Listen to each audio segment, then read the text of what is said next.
Attention aux orages. Aujourd'hui, vigilance orange de Météo France dans les Pyrénées-Atlantiques, les Hautes-Pyrénées également, dans 3 départements, parce qu'il faut y ajouter le Gers. Attention aux orages, non seulement c'est dangereux, mais en plus ça peut vous rendre asthmatique. Vous n'avez pas rêvé, c'est bien ce que j'ai dit. Bonjour Roger Ruat. Bonjour. On peut développer de l'asthme pendant des orages, même quand d'ordinaire on n'est pas asthmatique. Ça s'appelle l'asthmorage. C'est très sérieux, ça fonctionne comment ? Oui, on a découvert ça assez récemment. Hein. Les premières constatations étaient en 2013, il n'y a pas si longtemps que ça.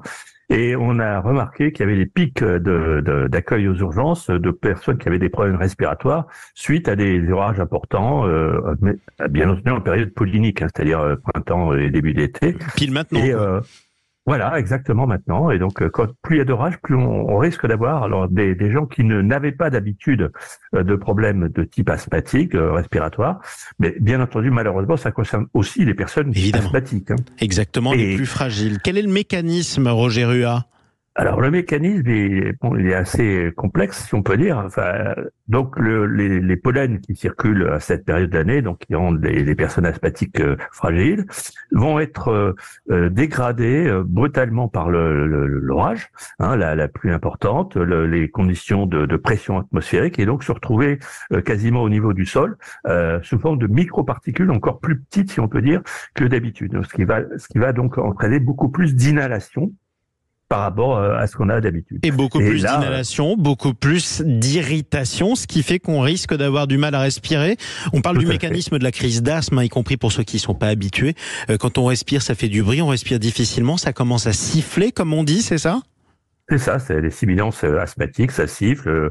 Alors évidemment, il y a des gens qui vont n'avoir que le nez qui va couler, des éternuements, mais la crise d'asthme, elle, va provoquer des petits déficits respiratoires, et donc on va avoir une difficulté à respirer et à souffler l'air, donc lorsqu'on a cette crise. Ce qui peut être particulièrement inquiétant. Si ça m'arrive et que j'y suis pas habitué, qu'est-ce que je fais ?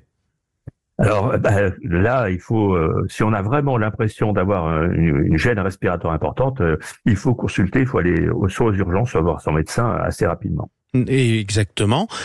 Parlons maintenant de la ventoline. C'est doublement dans l'actualité. On risque d'en avoir besoin si on en a, si on fait une crise d'asthme aujourd'hui à cause des orages dans le sud-ouest. Sauf que justement, la ventoline, on en manque. Exactement, ça fait partie des tas de produits utiles et fréquents que pour lesquels les pharmacies sont en rupture de stock. Et le fabricant, qui est le laboratoire GSK, a affirmé qu'il allait pouvoir faire face avec des stocks. Et en France, on a heureusement un système de distribution de stocks pour les pharmacies qui est assez efficace.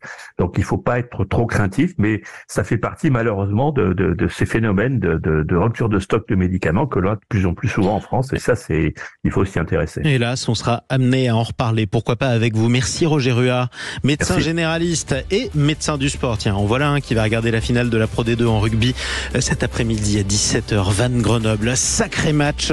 Écoutez-la sur Sud Radio, Roger Ruat. C'est un beau rendez-vous qu'on vous fait vivre sur Sud Radio, la radio du rugby. Allez.